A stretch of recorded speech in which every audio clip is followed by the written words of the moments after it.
Assalamualaikum warahmatullahi wabarakatuh. Waalaikumsalam warahmatullahi wabarakatuh. Apa kabar semuanya? Alhamdulillah, luar biasa. Allahu Akbar. Yes, yes, yes. Alhamdulillahirabbil alamin. Ya, di sini kita bisa bertemu dengan Pak Ustadz, tentunya dalam pembelajaran.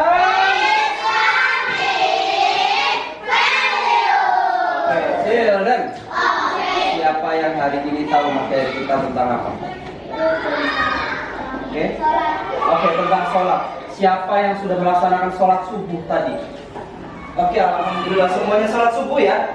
Sholat subuhnya sendirian apa berjamaah? Sendirian. Ada yang berjamaah? Di masjid, masya Allah. Ada yang sendirian? Oke, sendirian. Semuanya itu sudah oke. Kenapa? Karena kita umat Islam itu harus melaksanakan sholat. Sholat itu wajib atau enggak sih? Wajib. Nah, Pak Ustadz punya video. Nanti menurut kalian bagaimana ya? Pak Ustadz akan tayangkan video ini tentang bagaimana menurut kalian sholat ini termasuk sah atau tidak ketika ada yang melaksanakan sholat semacam ini. Sami Allah liman hamidah. Allahu akbar. Allahu akbar. Duduk di atas tali.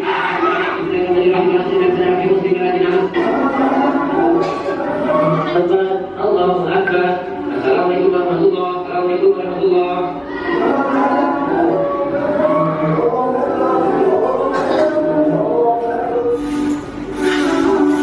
Oke, menurut kalian bagaimana? Kira-kira sah nggak sih? Enggak banget. Kira-kira pertimbangannya apa? Kok ini tidak sah? Kok ini sah? Tadi baca suratnya dan bacaan salat. Oh, luar biasa. Oke, tepuk tangan untuk itu. Oke, lebih dalam untuk mengetahui terkait ini termasuknya asal sah atau tidak. Nanti kita akan bagi kelompok. Hari ini kita akan mempelajari tentang rukun, syarat, sah sholat.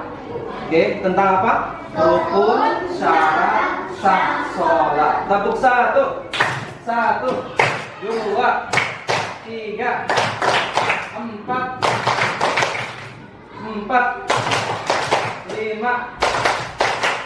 lima dua kali. Oke. Rukun dan syarat sah sholat yang kita akan pelajari pada hari ini. Oke, kemudian apa tujuannya? TP-nya apa sih tujuan pembelajarannya? Yaitu yang pertama agar bisa mengetahui dan memahami macam-macam rukun, syarat, sah sunnah dan hal-hal yang membatalkan sholat dengan benar. Berikutnya, kemudian siswa mampu mempraktikkan sholat dan mengetahui nama-nama gerakan sholat beserta bacaannya dengan benar. Kemudian memahami solusi dalam sebuah problem, rukun, syarat, dan hal-hal yang membatalkan sholat dengan baik dan tepat. Oke, itu tujuan pembelajaran hari ini atau yang kita akan pelajari. Ya, berharap agar hal-hal itu kalian bisa paham. Oke, children. Pak Ustadz akan bagi 4 kelompok terkait tentang materi pada hari ini. Ini kelompok 1. Kalau Pak Ustadznya kelompok ini berarti sesuai, berarti ini wek-wek. Kalau ini wuk-wuk. Kalau sana wak-wuk. Kalau sana oke, siap ya. 1, 2, 3, yuk.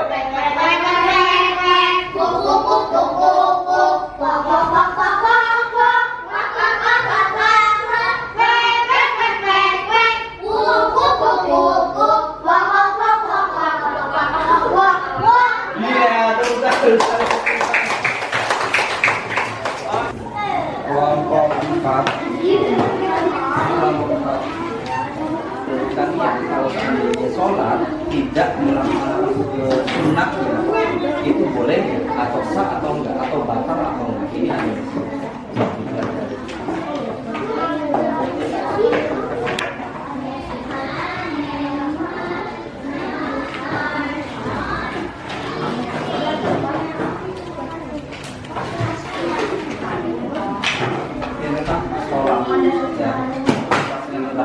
Jadi harus paham tentang bagaimana syarat sah sholat itu. Syarat wajib itu apa perbedaan dari syarat wajib dan syarat sah. Perbedaannya apa? Dan ketika nanti ada yang bertanya, siap-siap untuk menjawab. Makanya harus ada lebih luas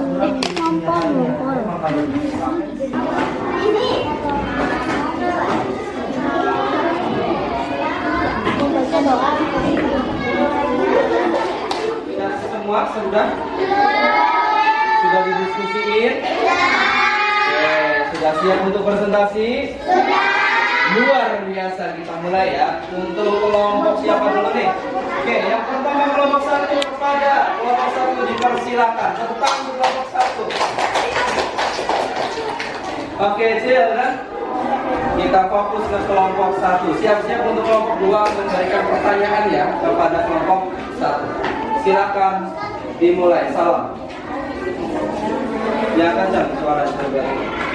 Assalamualaikum warahmatullahi wabarakatuh.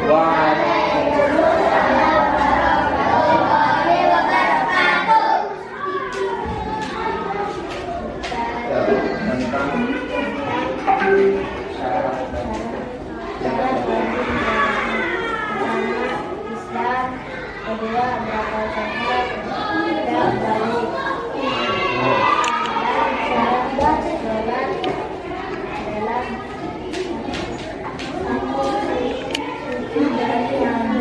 Dan najis. Kedua, tutup aurat. Ketiga, masuk sholat. Keempat, menghadap kiblat. Oke, cukup. Thank you untuk kelompok 1 tentang kita bisa lihat ke sini. Jadi syarat wajib itu ada 2, ada syarat wajib, ada syarat sah. Syarat wajib itu ada 3, Islam, berakal, dan balik. Yang kedua syarat sah sholat itu adalah suci, 2 menutup aurat, 3 masuk waktu, dan 4 menghadap ke kiblat ketika mau sholat tuh. Oke, untuk kelompok siapa yang mau bertanya silakan. Oke, kelompok 2 silakan untuk berikan pertanyaan kepada kelompok 1. Ada enggak terkait problem atau kejadian di kehidupan sehari-hari kalian ketika melaksanakan sholat? Boleh ditanyakan kepada kelompok 1. Apakah boleh melaksanakan sholat menggunakan pakaian yang terbuka auratnya seperti celana pendek? Apakah boleh melaksanakan sholat? Contoh nih, Anda mau sholat, celananya pendek, ikut aja karena nggak ngerti sholat. Allahu Akbar. Sah nggak sih pakai celana pendek atau terbuka auratnya? Boleh, namun sholat tidak sah karena tidak memenuhi syarat sah sholat, yaitu harus menutup aurat. Oke, kata kelompok 1, syaratnya itu apa? Boleh nggak sih? Tadi kan pertanyaannya ya. Boleh aja sholat pakai apa juga. Tapi masalah sah dan tidak sahnya itu dilihat dari sini. Ternyata jawabannya apa? Tidak sah. Tidak sah kenapa nih? Karena tidak memenuhi syarat sah sholat, yaitu harus menutup aurat. Nah, karena tidak memenuhi syarat sah sholat, yaitu menutup aurat. Oke, thank you untuk kelompok 1. Selanjutnya kelompok 2, silakan boleh bertanya. Presentasi kelompok 2. Yang keras ya. Assalamualaikum. Warahmatullahi wabarakatuh. Warahmatullahi wabarakatuh. Kita akan membacakan rukun fi'liyah dan rukun qauliyah. Rukun fi'liyah itu rukun perbuatan kami.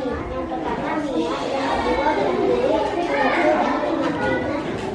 tidak dan tumakninah, sujud dan tumakninah. Sujud di antara 2 sujud tadi tidak sujud. Akhir talqin. Oke, terus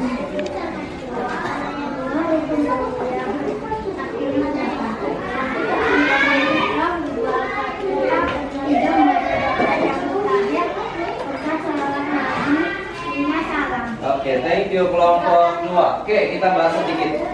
Ada juga tentang rukun. Rukun itu ternyata dibagi 2. Ada rukun qauliyah atau ucapan. Ada juga yang kedua itu rukun dalam bentuk fi'liyah, dalam bentuk gerakan atau perbuatan. Nah, rukun qauliyah itu bentuknya apa? 1 niat, 2 2 berdiri karena kan perbuatan. Ya, 3 ruku, 4 iktidal dan tumanina. Tumanina itu apa? Tahu nggak? Tumanina itu ya, pintar. Tumanina adalah berhenti sejenak dengan pada kalimat subhanallah. Pintar, thank you. Kemudian yang berikutnya sujud dan tumanina juga sujud tidak langsung Allahu Akbar, Allahu Akbar, Allah. Enggak langsung. Ya. Ya, tumanina juga termasuk daripada proses kekhusyuan dalam sholat. Thank you, Aisyah. Kemudian yang ketujuh duduk tasyahud akhir. Kemudian terakhir adalah tertib. Yang rukun qauliyah ada takbiratul ihram, kalimatnya ya. Takbiratul ihram, kemudian bukan kok takbiratul ihram kok tidak di fi'li ya sih Pak Ustaz? Iya. Kalau fi'liyahnya itu sunnah. Qauliyahnya itu yang menjadi wajib kalimat Allah. Ininya sih enggak wajib ini. Ya, gini juga nggak apa-apa. Allahu Akbar. Karena kalimat takbirnya yang menjadi rukun. Yang kedua Al-Fatihah, yang ketiga membaca doa tasyahud akhir, yang keempat sholawat dan terakhir salam. Oke, thank you kelompok 2. Boleh ditanyakan untuk kelompok siapa yang mau bertanya? Kelompok berapa? Kelompok 1, silakan.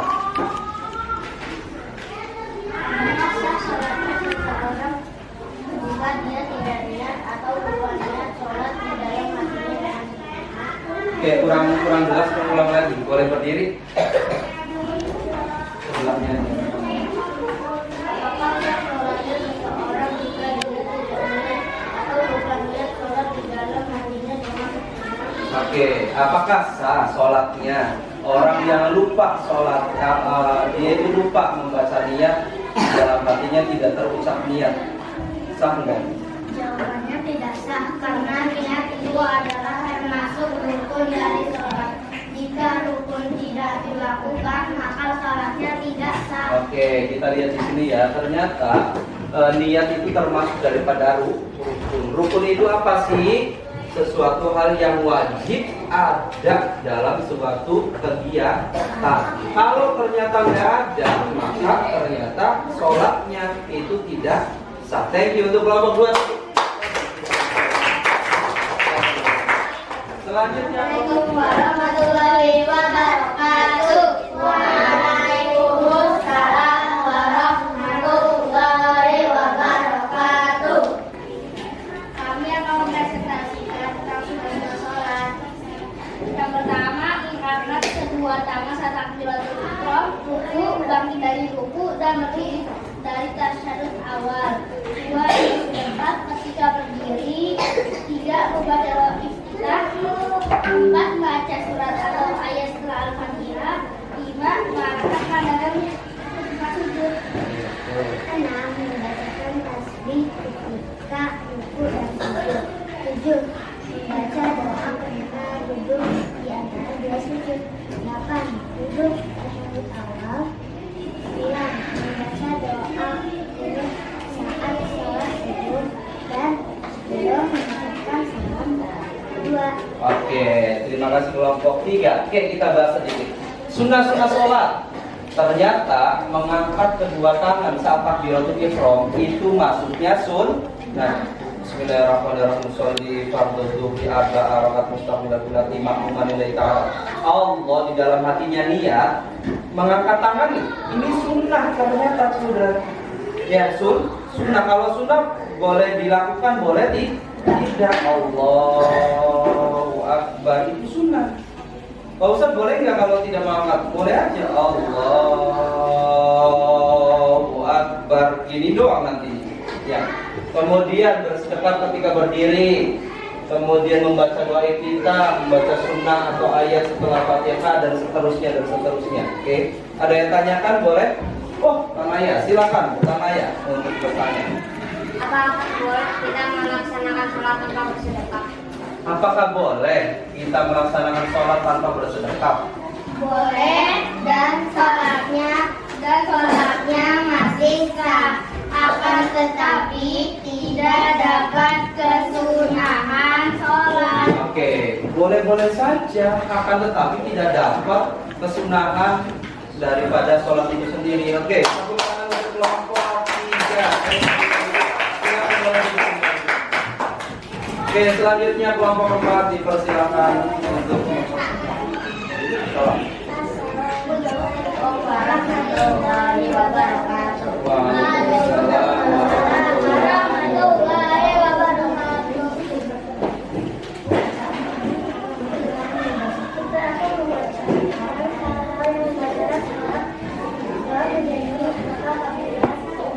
Kecil dan ada dua rupanya Allah tidak makan atau minum, 4 berbicara atau bersuara sambil bacaan sunnah.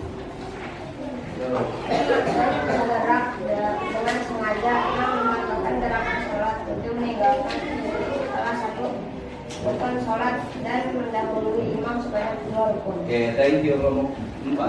Hal-hal yang membatalkan sholat menjadi batal apabila 1 hadas kecil dan hadas besar. Artinya adalah ketika kita itu keluar atau membuang air kecil, buang air besar, itu membatalkan sholat.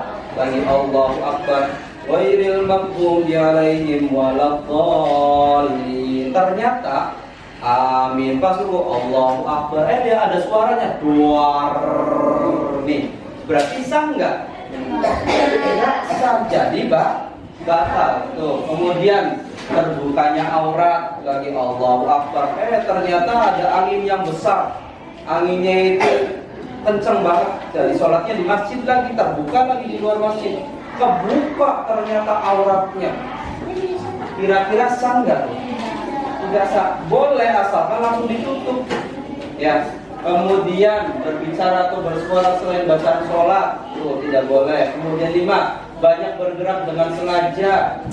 Lagi sholat malah joget, sholatnya batal. Kemudian menambah gerakan sholat. Kemudian 7, meninggalkan salah satu rukun sholat dan mendahului imam sebanyak 2 rukun. Imamnya baru Allahu Akbar, sami Allahu liman hamidah. Si makmumnya udah sujud, udah tahiyat akhir, imamnya masih sami Allahu liman hamidah. Nah, itu yang tidak boleh. Oke, kelompok siapa yang mau ingin bertanya? Silakan. Oke, Kimi, silakan boleh bertanya.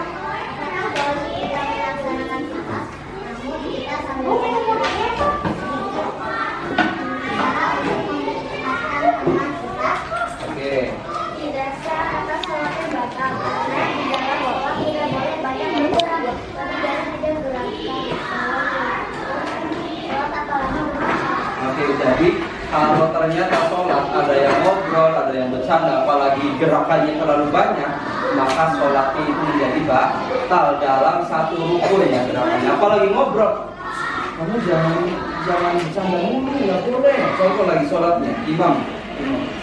Terus di sininya lagi ngobrol aja. Terus ingetin. Oke, kesimpulannya adalah kita seorang Islam ketika kita melaksanakan sholat, awas, lakukan sesuai dengan rukun dan syarat sah sholatnya. Tidak boleh terburu-buru, karena terburu-buru itu adalah perilaku syaitan. Siapa yang masih sholatnya terburu-buru di sini? Kalau kita tidak mau lagi lihat, ternyata pas sholat itu cepat kayak tadi. Itu artinya sholat kita tidak sah. Udah capek, tidak dapat pahala, tidak diterima sama Allah, itu percuma. Maka sholatlah sekiranya kita itu sesuai dengan rukun, syarat sah, syarat wajib dan ketentuan sholat. Agar apa? Sholat kita bisa diterima sama Allah. Fahim tuh? Oke, kita sama-sama akhiri dengan bacaan hamdalah.